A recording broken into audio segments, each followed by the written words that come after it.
Welcome to StudyVix YouTube channel. Always study smart and master your future. We are so glad to have you join us for this week's deep dive. We are tackling, I think, the absolute core of corporate finance and compliance. We really are. Chapter 4 of the Companies Act 2013, covering the intricate world of share capital and debentures. Specifically, we're focusing on sections 43 through 72. And look, this is so much more than just a regulatory checklist. This is the fundamental roadmap for how a company raises money, how it manages its ownership structure, and ultimately how it governs its entire financial life cycle. It really is. For anyone aiming for professional competency, and especially those of you preparing for the CA inter-exams, mastering these sections is, well, it's mandatory. I agree completely, and it's so easy to get lost in the sheer density of percentages, deadlines, resolutions, all of it. Oh, absolutely. Our mission today is really to cut through that numerical fog, synthesize the procedural requirements, and give you the conceptual why behind every major limit and timeline. Exactly. We want you to walk away knowing not just what the rules are, like the debt-to-equity ratio limit after a buyback, but why that limit exists and how you would actually apply it when you're advising a client. We're moving beyond summaries to true mastery. So let's begin where all corporate capital begins.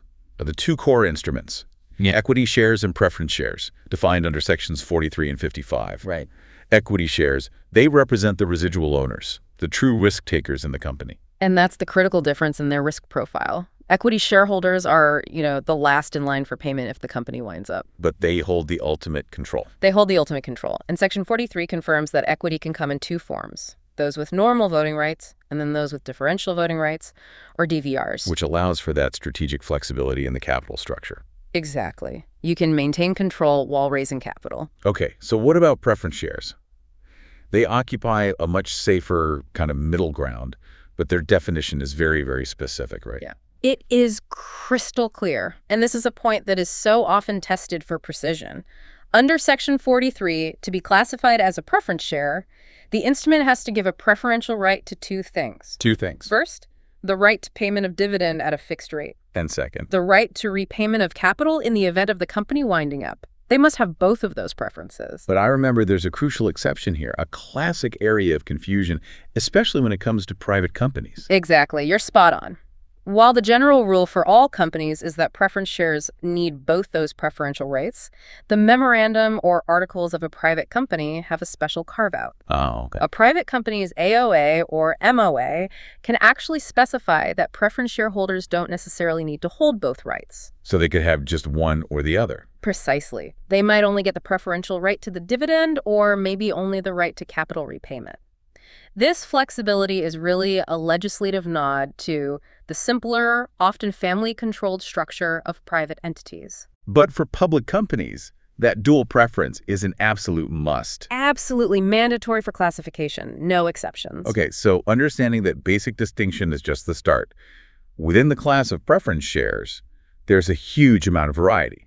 I know the source material uses a great flowchart to break this down. Yes, and that's a perfect way to structure it. It's a great memory aid.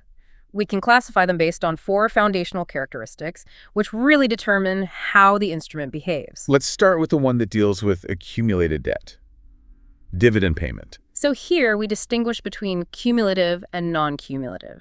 Most preference shares you'll see are cumulative. Meaning if the dividend can't be paid 1 year, say due to low profits. The arrears are carried forward, exactly. And those accumulated unpaid dividends have to be settled before any distribution can be made to the equity shareholders in a later, more profitable year. And non-cumulative. With non-cumulative shares, that dividend entitlement is lost permanently if it's missed in that year. It's gone. So you can see it fundamentally alters the financial risk for the investor. Okay, next up.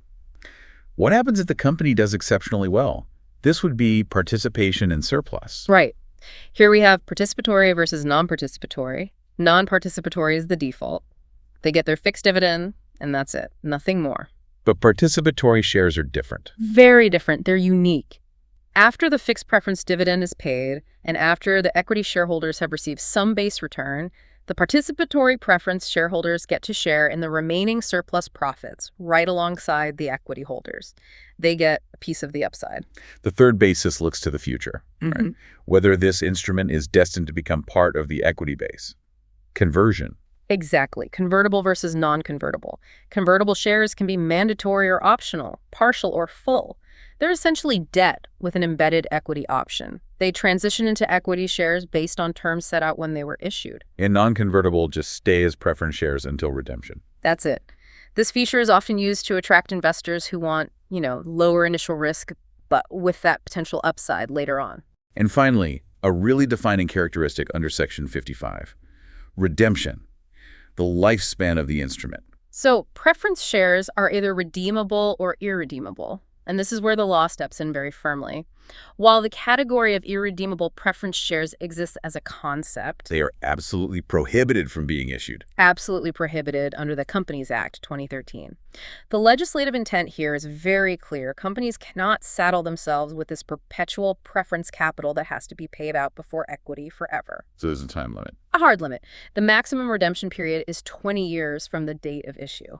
But there's that specialized exception, often relevant in these huge, long-term projects. Yes, for companies engaged in infrastructure projects, the redemption period can be extended out to 30 years. But that extension comes with a catch, doesn't it? It does. It comes with a mandatory compliance safeguard. They have to redeem a minimum of 10% of those preference shares every year, starting from the 21st year. This makes sure that the capital repayment is steadily met before that 30-year maximum is hit. Right, so we've moved from classification to pricing. Let's talk Section 53. It gives an absolute black-letter rule. Shares cannot be issued at a discount. And this is a critical point for maintaining the integrity of the company's stated capital. It's a really important safeguard. Why is that? Well, issuing a share below its face value essentially erodes your capital base from day one, which just undermines creditor confidence. So, Section 53 is totally unequivocal. The issue price must be equal to or greater than the face value. No exceptions. Okay, but on the other hand, issuing shares at a premium above face value is extremely common under Section 52. When a company does that, that premium money is valuable, but it has to be ring-fenced, right? It does. That excess amount is sequestered into what's called the Securities Premium Account, or SPA. Now, this is a high-value asset, but its use is highly restricted. For you as a professional learner, the uses of the SPA are one of the most important takeaways from this entire chapter. Okay, so Section 52 specifies 5 and only 5 permissible uses. Let's list them. All right, the 5 uses are, number 1, for the issue of fully paid bonus shares to members. Okay. 2, to write off the preliminary expenses of the company. The cost to get started. Exactly. 3, to write off expenses, commission, or discount on any issue of shares or debentures. So issue expenses. Correct. 4, for providing the premium payable on redemption of any preference shares or debentures. And number 5. For the buyback of its own shares or other securities, which is under Section 68. That list seems pretty diverse. It covers internal things like preliminary expenses and external restructuring like a buyback. Why does the law allow the SBA, which is often a huge reserve, to be used for writing off expenses? Isn't it supposed to be a capital reserve? That's a really probing question, and it gets right to the legislative philosophy behind this. While the SPA is a capital reserve, it's money that's been realized in cash. By allowing it to be used for these necessary but non-revenue generating expenditures, the law acknowledges they need to be cleaned off the balance sheet. So it's a practical consideration. It is. But what here is its strategic role in funding future capital maneuvers. It can fund bonus shares and cover the premium portion of redemptions or buybacks. Without the SPA, you'd have to use your free reserves for those things. And free reserves are otherwise available for dividends. Precisely. Using the SPA for the premium on redemption preserves your free reserves for dividend payments. It maximizes the company's financial flexibility. Okay, let's switch gears to a really interesting one. Sweat equity under Section 54. This feels crucial for modern knowledge-based companies. It absolutely is. This is where a company can bypass cash payment to reward intangible value. Sweat equity is defined as shares issued to employees or directors either at a discount or for non-cash consideration. And that non-cash consideration has to be for providing what the Act calls value additions. Yes. Things like technical expertise, know-how, intellectual property rights. And the rule is these shares have to belong to a class that's already issued by the company. You can't just invent a brand new class of shares just for sweat equity. And since this involves issuing shares for what could be pretty subjective non-cash value, The compliance conditions must be strict. They are. The governance requirements are really rigorous. First, you need a special resolution, and that SR can't be vague.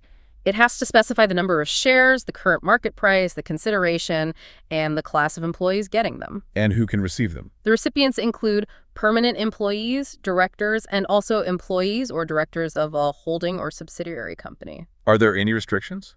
Yes, there are prohibitions. Generally, promoters or directors holding more than 10% of the equity are excluded. But, and this is an exception designed for startups, a startup company can issue sweat equity to these groups during its first 10 years. Yeah, let's talk numbers. What are the checks in place to stop companies from diluting their capital too much with sweat equity? There are two major quantitative checks. First is the annual limit. The speed limit. The annual speed limit, exactly. The amount of sweat equity issued in a year can't exceed the higher of 15% of the paid-up equity share capital, or our 5 crore rupees worth of shares. And the second check. That's the overall limit. At any given time, the total sweat equity can't exceed 25% of the paid-up equity capital. But again, there's that startup exception. Right. Recognizing the riskier profile of new companies, this overall limit is raised to 50% for startups during their first 10 years. And the final major compliance hurdle, the retention mechanism. Yeah, that's the lock-in period. Shares issued under a sweat equity scheme are non-transferable for a mandatory 3-year lock-in period from the date of allotment. To make sure the recipients stay invested in the company's success. Precisely. It links that value addition to long-term performance. Okay, so we're moving past the foundational instruments now. Let's explore Section 62, which governs how a company increases its capital after its initial setup. The general principle here seems to be about fairness to existing owners. Yes, it's about upholding the right of preemption. It's a basic democratic right of ownership. When a company wants to increase its subscribed capital, the first offer has to go to the existing equity shareholders in proportion to their holding. That's the rights issue. That's the rights issue. But Section 62 lays out 3 major methods or routes for raising further capital, each catering to different strategic needs. So what are those 3 paths? Okay, they are 1. Right shares, which is that proportional offer to existing equity shareholders. The default route. The default route. 2. ESOPs, or employee stock option schemes for directors and employees. And 3. Preferential allotment, which is a strategic placement to any select group, overriding that proportionality. Let's stick with the rights issue for a moment. It's the most common path, requires a board resolution. The procedural side is all about strict timelines around the letter of offer, isn't it? It is. The procedure focuses very heavily on timely notification. That letter of offer has to be dispatched to shareholders at least 3 days before the issue opens. That's the minimum lead time. The minimum, yes. It's to ensure shareholders have adequate notice before that window of acceptance even starts. And the decision window for the shareholder, that's where the pressure is. The window has to be between a minimum of 7 days and a maximum of 30 days from the date of the offer. If the shareholder doesn't accept within that window, the offer is legally deemed to be rejected. What if I'm a shareholder, I get the offer, but I don't have the funds, or I just don't want to increase my holding, but I know someone who might be interested? That's where the absolutely essential right of renunciation comes into play. Unless the articles specifically restrict this, a shareholder has the right to renounce their offer fully or partially in favor of any other person. And that person doesn't have to be an existing member? No, they can be a member or a non-member. And that right of renunciation has to be stated very clearly in the letter of offer. So once the acceptance period closes, what happens to any shares that are left over? The unsubscribed shares. The board of directors has the power to dispose of them. The law just says they have to do it in a manner that's not disadvantageous to the existing shareholders. It gives them some flexibility. You mentioned a crucial scenario about private companies wanting a shorter notice period. This really tests your precision. Yes, this is a high-yield compliance detail. A private company can issue a rights offer with a notice period shorter than that 7-day minimum. But there's a big but. A very big but.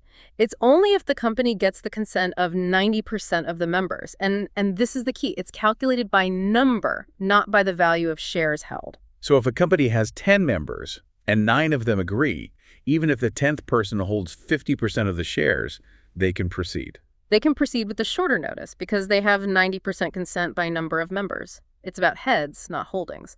That distinction is fundamental to compliance accuracy here. Okay, and just to clarify a big conceptual point. Yeah. If a company wants to issue shares to, say, its existing preference shareholders, they can't use the rights issue route for that, can they? Absolutely not. The rights issue is reserved for existing equity shareholders only. If they want to issue shares to a non-equity group, like preference shareholders, they have to use the preferential allotment route and get a special resolution. Right, which brings us to the other route. So let's talk about ESOPs. It's a well-known tool for incentivizing employees. What are the key compliance points? Well, the scope of recipients is broad directors, officers, employees, even those in holding or subsidiary companies. The key compliance difference from a rights issue is the resolution. ESOPs require a special resolution. A higher governance threshold. A much higher threshold, reflecting that equity is being issued on non-market terms, though for a private company, an ordinary resolution is often sufficient. And there's a mandatory timing rule that's critical for retention strategy. This is the vesting rule. There has to be a minimum period of 1 year between the grant of the options and the vesting of the option. So a 1-year gap. Why? It prevents the options from being immediately cashed out. It acts as a basic employee retention mechanism, making sure the employee contributes value for at least 1 year before they can exercise that ownership right. Okay, let's look at the third route. Preferential allotment. This seems to provide the most strategic flexibility. It does. This is the strategic route for cash or non-cash consideration. And because it overrides those preemptive rights of existing shareholders, the governance standard is high. It requires a special resolution. And what about pricing? How do you ensure fairness, especially with unlisted companies? Good question. The pricing for a preferential issue in an unlisted company has to be determined by a registered valuer under Section 247. This ensures the value of the consideration, especially if it's non-cash, is fair and auditable. And that SR has a limited shelf life, doesn't it? It does. The special resolution is valid for making allotments for a period of 12 months. If the company doesn't complete the allotment within that year, the authority just lapses. They have to go back and pass a fresh SR. Okay, what about the conversion of loans or debentures into shares? Section 62 also covers this. It does. There's a voluntary path and a compulsory one. The voluntary conversion applies if the debt instrument already included conversion rights in its initial terms. And those terms had to be approved beforehand. Exactly. They must have been approved by a special resolution at the time of issue. This pre-approval means the conversion can just happen without needing a new SR down the road. And the compulsory path, the government's power to intervene. That's compulsory conversion. If the government holds a loan or debenture and it deems it necessary in the public interest to convert that debt into shares, it can issue a mandatory order. That's a powerful tool. It's a very powerful, though rare, legislative tool. And crucially, that government order automatically increases the company's authorized, subscribed, and paid-up capital, effectively bypassing the company's own internal resolution process. Let's move to Section 63, the issue of bonus shares, the so-called free lunch. It's a powerful way to capitalize accumulated profits, increase the issued capital, and boost liquidity without actually distributing any cash. And compliance here is all about the sources and the conditions, right? Exactly. Section 63 defines the 3 permissible sources for issuing fully paid-up bonus shares. 1, free reserves. Okay. 2, the securities premium account, or SPA, connecting back to Section 52. And 3, the capital redemption reserve account, or CRR. Now, what's the major financial prohibition here? What can you absolutely not use? The absolute prohibition is that bonus shares cannot be issued by capitalizing reserves created by the revaluation of assets. And why is that prohibited? Because a revaluation reserve reflects an unrealized gain. It's not cash in hand, and it could easily reverse if asset values drop. Allowing a company to issue shares based on that would create artificial capital, basically deceiving the market and creditors about the company's true financial strength. So that distinction between realized capital like free reserves and SPA and unrealized capital like a revaluation reserve is the key concept. It's a conceptual key. Okay, let's tackle the mandatory conditions for a bonus issue. It's like a checklist. Let's group them into, say, the financial health check and the procedural mandates. Excellent idea. So first, the financial health check. This ensures the company is stable enough to do this. So what's on that check? 1, the company must not have defaulted in payment of interest or principal on fixed deposits or debt securities. 2, it can't have defaulted on statutory dues to employees' PF, gratuity, bonus. And what about the shares themselves? Any partly paid up shares have to be made fully paid up first. The bonus shares themselves have to be fully paid. And finally, a bonus issue shall not be made in lieu of a dividend. Okay, so that's the financial health. What about the procedural side? The procedural mandates are straightforward. The issue must be authorized by the Articles of Association, and it must be authorized by an ordinary resolution in a general meeting after a recommendation from the board. And that's interesting. It's just an ordinary resolution, not a special resolution like for so many other capital changes. It is, and there's an immediate binding effect on the board.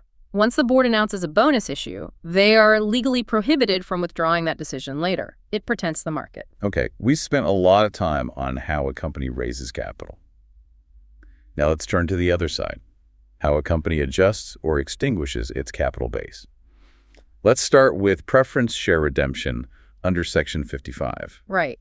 And the first thing to remember is that the redemption of preference shares is a pre-planned event. It's not like a buyback of equity. The maximum lifespan, as we said, is 20 years or 30 for infrastructure. And the law is strict on where the money for this repayment can come from.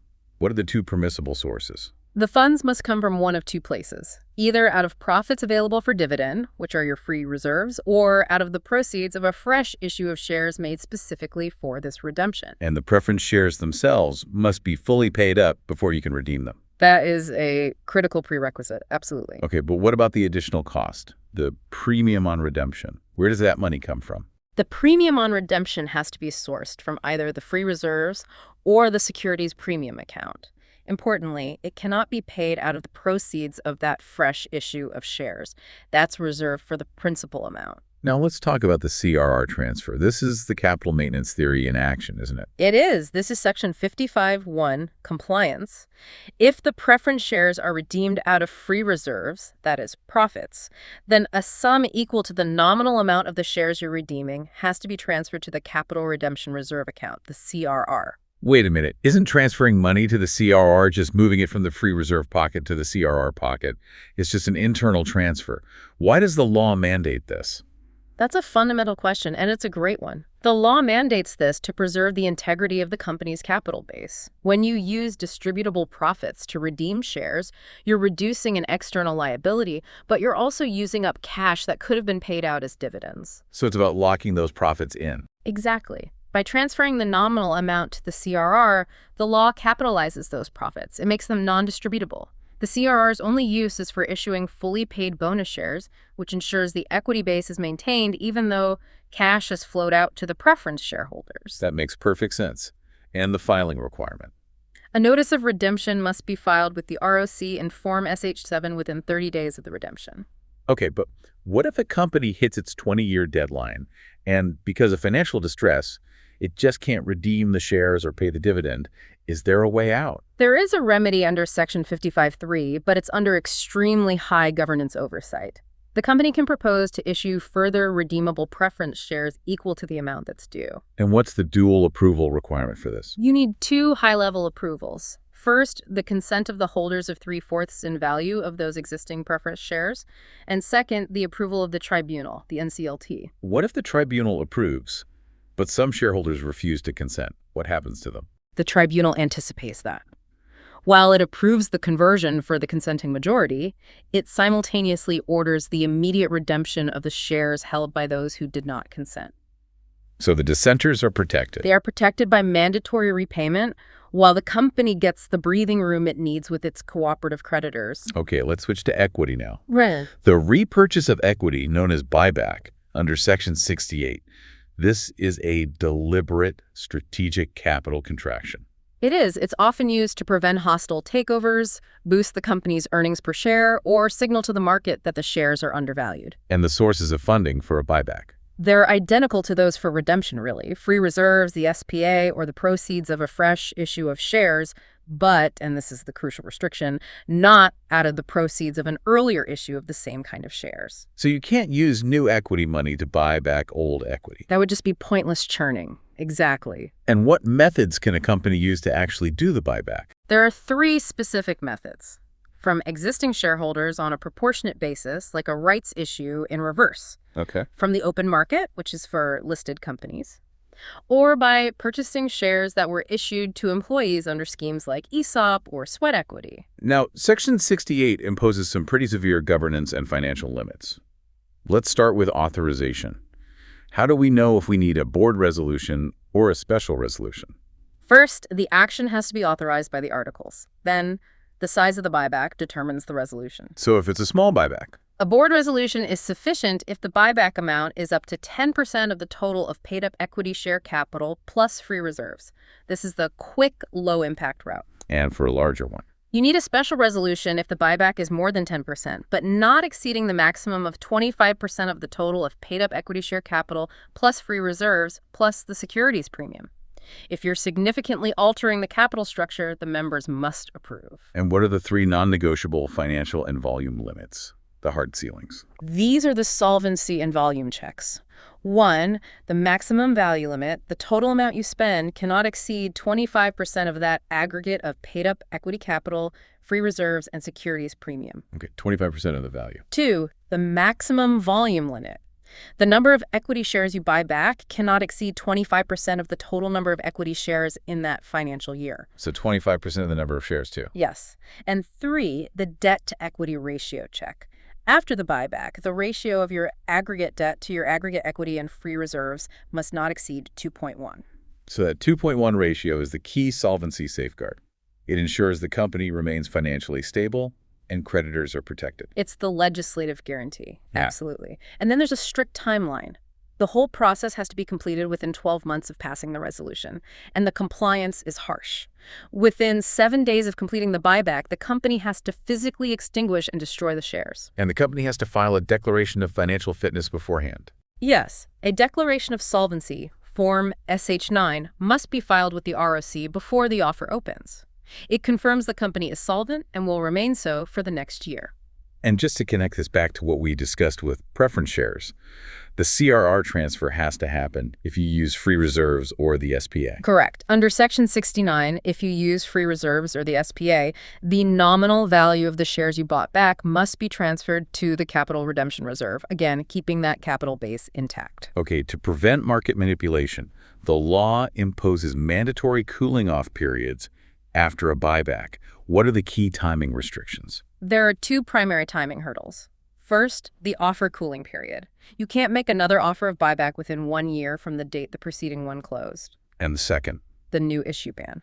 After completing the buyback, the company is prohibited from making a further issue of the same kind of shares, so equity, within 6 months. And that 6-month ban on new issues is meant to prevent what they call round tripping, right?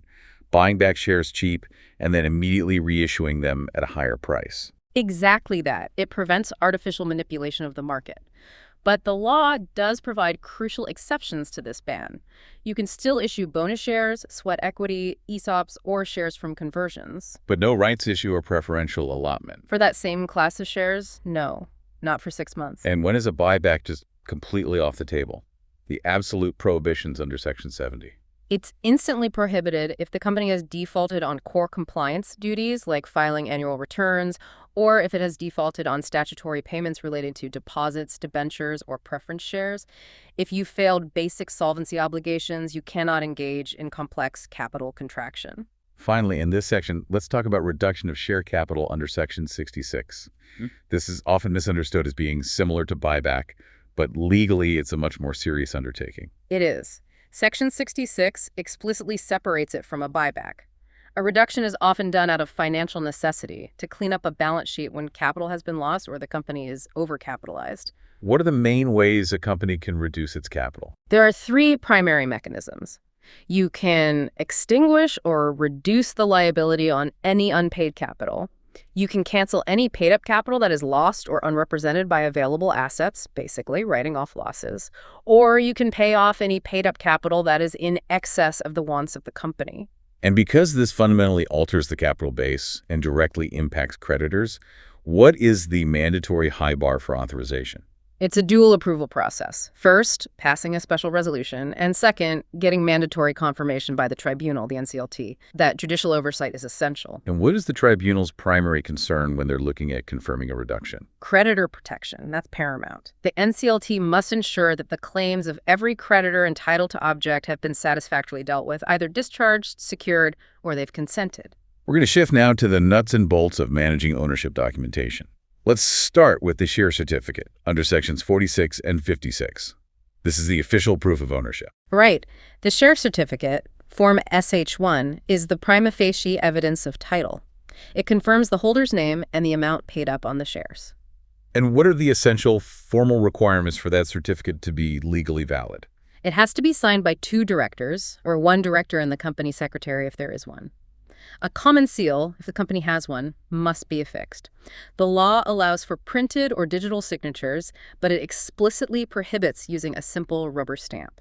And in the modern age, where most shares are in DMAT form, what replaces that physical certificate as evidence? Where securities are held electronically, the record maintained by the depository is the prima facie evidence of the beneficial owner's interest. It replaces the physical certificate's role as the primary legal proof. Okay, let's nail down the critical deadlines for delivering these certificates. Missing these timelines is a common non-compliance issue. It really is. We can group these mandatory deadlines. For an initial issue for subscribers to the MOA, it's within 2 months of incorporation. 2 months. For any other allotment of shares, again, 2 months from the date of allotment. And for debentures. It's a bit longer. For debentures, it's within 6 months of allotment. Okay, and for secondary market activity, a transfer or transmission? The timeline is much tighter. It's within 1 month of the delivery of the transfer deed or the intimation of transmission. That 1 month period is really rapid. A company has to be on top of its game to meet that. They absolutely do. It's a critical compliance checkpoint. Okay, what about duplicate share certificates? Issuing a duplicate is inherently risky, I'd imagine. Very risky, due to the possibility of fraud. Duplicates can only be issued if the original is proven to be lost or destroyed, or if it's surrendered because it's defaced, mutilated, or torn. And the time limits for issuing that duplicate are another crucial comparison point, aren't they? Yeah. It depends on the company's status. Yes. The law recognizes the need for greater speed in the listed environment. For an unlisted company, the duplicate must be issued within 3 months of submission. And for a listed company. The time frame is much shorter, within 45 days of submission. And what protective procedures does the company have to follow before issuing one? The board has to consent. If the original is lost, the company must get proper evidence and an indemnity to protect itself from future claims. And most importantly, the new certificate must be prominently marked duplicate on its face. And what if an officer deliberately issues a duplicate with intent to defraud? The penalties are harsh and value-based. The fine for the company starts at 5 times the face value of the shares and can go up to 10 times, with a maximum cap of 10 crores. And the officer is liable for action under Section 447 for fraud, which carries potential imprisonment. We also need to clearly delineate the 2 ways ownership changes hands: transfer and transmission. Right. Transfer is a voluntary act, a sale, a gift. It requires a formal transfer deed, Form SH4, and it's subject to stamp duty. And transmission. Transmission happens by operation of law: death, insolvency, lunacy of the holder. No transfer deed is required, no stamp duty. The legal representative just provides an intimation and the necessary legal documents. There's a specific requirement for partly paid shares that's worth noting. Yes. If a transfer application for partly paid shares is submitted by the transferor alone, the company can only register it after giving a notice, Form SH5, to the transferee. The transferee then has 2 weeks to object. So it's a 14-day window to contest the liability. Exactly. Now, a company can refuse to register a transfer, but they have to give written notice with reasons within 30 days. The holder's ultimate remedy is an appeal to the NCLT. What are the key comparative timelines for filing that appeal? These varying deadlines are essential for compliance clarity. For a private company, the appeal must be filed within 30 days of receiving the refusal notice. If no notice is sent, it's 60 days from when the transfer deed was delivered. And for a public company? The window is broader. It's 60 days from the refusal notice. If no notice is received, it's 90 days from when the deed was delivered. Why does a public company get more time to appeal? Because public companies are meant to have high liquidity and easy transferability. A refusal impacts market confidence and the shareholder's ability to sell a freely traded asset. So the law provides longer time frames to accommodate the complexity and make it slightly easier for a public shareholder to seek remedy. And if the appeal is successful, what can the tribunal do? It can direct the company to register the transfer within 10 days and can award damages. And failing to comply with the tribunal's order is extremely serious, with severe penalties. Finally, in this part, Section 72 deals with nomination. This is crucial for succession planning. It is. Any security holder can nominate a person in Form SH-13 to whom the securities will vest upon their death. It's to simplify the transmission process. And once vested, what choices does the nominee have? They have two main options. They can choose to be registered as the holder themselves, or they can choose to transfer the securities just as the deceased holder could have. They just need to provide a written notice and the death certificate. Okay, let's conclude our deep dive by focusing on debentures, the creditor instruments governed by Section 71. Debenture holders are creditors, not members. That's the key distinction. They hold movable property, usually with a fixed interest rate. And a key limitation is the maturity date. Redemption can't exceed 10 years from the date of issue. But there are exceptions for those long-horizon ventures. Yes. Companies in infrastructure projects, infrastructure debt funds, and certain NBFCs can issue secured debentures for up to 30 years. The requirement is that these must be secured by a charge on company assets. Unlike shareholders, debenture holders are creditors, so the law mandates external protection in the form of a debenture trustee. When is a DT required? The appointment of a debenture trustee is mandatory if you're issuing debentures to the public or to your members if the number exceeds 500, and the DT has to be appointed before the prospectus or offer document is even released. And the defining legal instrument for this relationship is the debenture trust deed. Yes, Form SH-12. It has to be executed within 3 months of the closure of the issue. Independence is obviously vital for a DT, who is legally prohibited from taking on this role. The eligibility requirements are extremely strict to prevent conflicts of interest. A DT cannot beneficially hold shares, be a promoter or director, or be entitled to money owed by the company other than their professional fees. And there's a pecuniary relationship limit, right? Yes. They can't have a pecuniary relationship with the company exceeding the lower of 2% of the company's turnover or 50 lakh rupees during the last 2 financial years. That threshold is designed to ensure the DT acts solely in the interest of the debenture holders. And their removal is made difficult to ensure stability. Very difficult. A DT can only be removed by the approval of the holders of a 3/4 majority in value of the debentures. What about liability? Can the company indemnify the DT against their own mistakes? No. Any clause in the trust deed that tries to exempt the DT from liability for a breach of trust due to negligence is void. The DT is legally required to exercise the diligence of a prudent person. Okay, let's talk about the Debenture Redemption Reserve, or DRR. This is the balance sheet counterpart to the CRR, but for debt repayment. Exactly. The DRR is created out of profits available for dividend and has only one use. It can only be utilized for the redemption of debentures. If the debentures are partly convertible, the DRR is only created for the non-convertible portion. And there's also a crucial liquidity requirement, right? It's not enough to just have the reserve on paper. That's right. This is key. By April 30th each year, the company has to invest or deposit a minimum of 15% of the amount of debentures that are maturing during that financial year. It's a liquidity buffer. Although it's important to remember that listed companies and some others are generally exempted from maintaining the DRR. So in the event of a default, the DT is the active defender of the creditor's rights. What are their ultimate powers?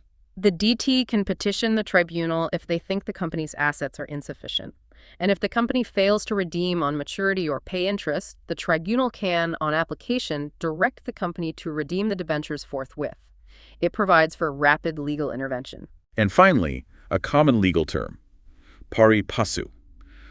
What does that mean in this context? Pari passu is Latin for ranking equally amongst themselves. If a debenture issue includes this clause, it means the security realized in a default will be divided pro rata among all the debenture holders of that class, regardless of when their individual debentures were issued. It just ensures equal priority of repayment. So we've successfully navigated the entire corporate capital life cycle covered in Chapter 4. For you, the learner, the key to professional mastery here is recognizing the interconnectedness of all these sections. How they all fit together. Exactly. Think of the flow. The securities premium account from Section 52 funds critical actions like bonus issues in Section 63 and buybacks in Section 68.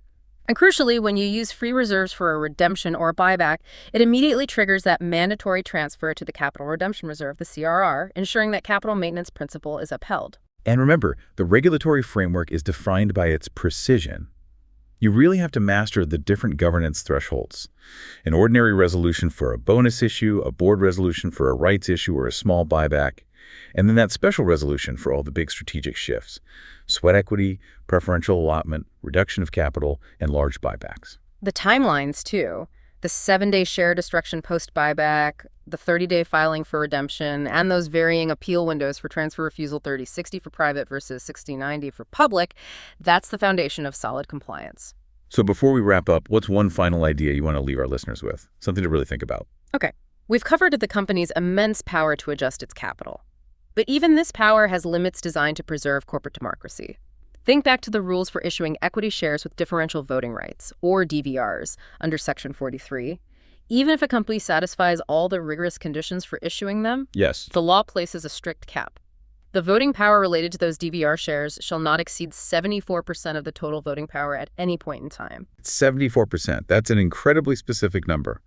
What is the fundamental implication of that ceiling? It guarantees that while promoters or specific groups can concentrate control, they can never possess complete, unquestioned dominance.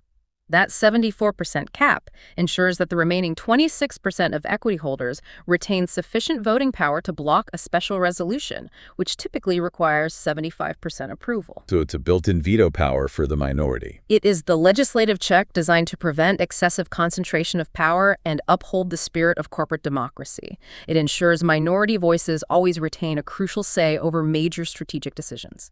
That is the regulatory philosophy at work. That is fantastic guidance on the strategic and procedural reality of capital management. Thank you for joining us for this essential deep dive. We hope this comprehensive roadmap helps you master your compliance requirements and secure your future. Don't forget to like and subscribe.